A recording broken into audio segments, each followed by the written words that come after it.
Quero ver samba, meu. Okay, sorry you guys. Welcome to another episode of Pink and Green, where we are exploring eco-chic in the greenest city on the planet as far as I'm concerned, Portland, Oregon. Today we're at Schoolhouse Electric, a lighting company that recreates funky and fabulous period lighting. I can't wait to share with you what we got.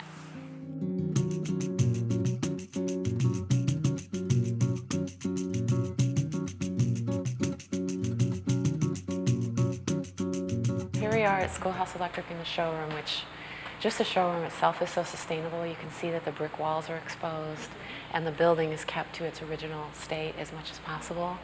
There are only 2 stores in the country of Schoolhouse Electric, and one of them happens to be here in Portland.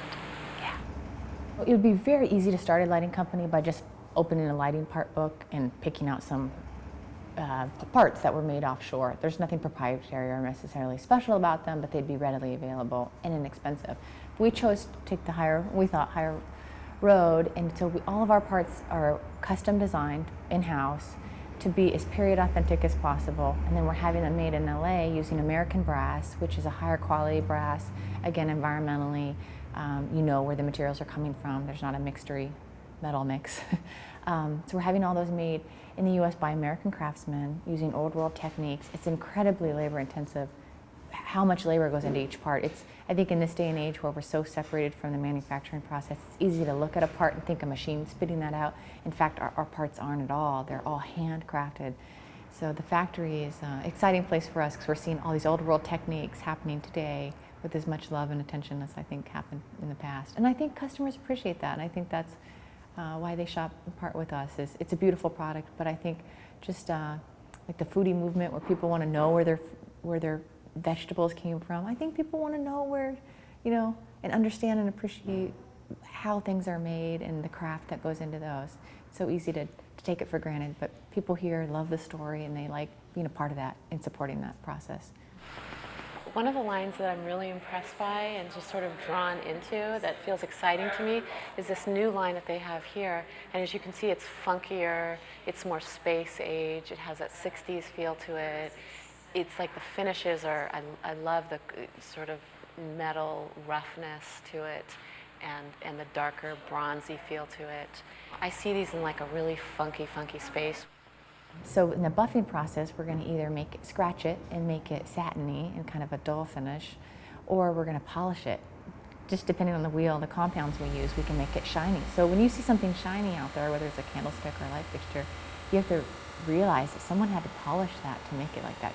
Metal just doesn't come out like that. It actually takes someone working hard to get that finished. It's a locally owned business, so people who shop here, we're keeping the money in the local economy. But also in our manufacturing process, all of our parts are brass. So they start out bright yellow.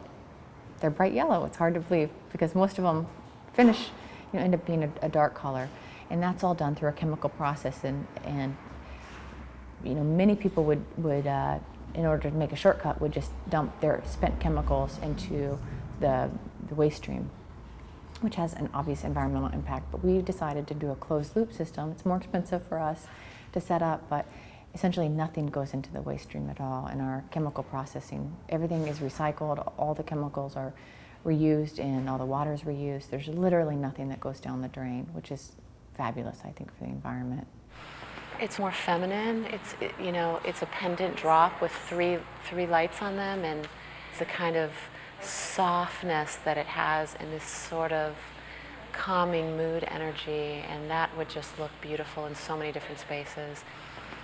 We're building a product that's really intended to last 100 years, so we're hoping that people are going to put these up and enjoy them for years. They're going to enjoy a long life, and when they're finally done with their life, whether the homeowner doesn't want them or whether they actually can be repaired. So, but in any case, they're not plastic meant to look like metal that's just not recyclable. Everything's recyclable about our product. That's it for another episode of Pink and Green. Thanks for watching. Before I go, I wanted to show you this quick, beautiful piece of art right here, which is a light fixture from Schoolhouse, and it's a woman's hat. I have this actually in my kitchen. It's a larger version. It's beautiful. It's very female, and I love it. Thanks for watching, and I'll see you again. Bye.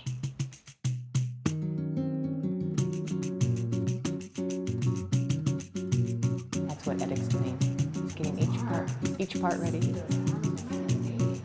Yeah, he's got a beautiful girlfriend. He might use that for Elemental natureza, cheia de graça, mulher maravilha, pouco sozinho. Saravá, eu quero ver bom, eu quero ver samba, code mel, inspiração até o fim de alba.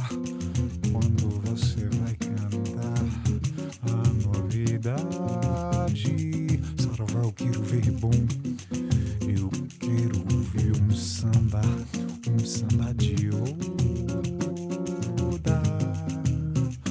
samba de oda, samba de oda,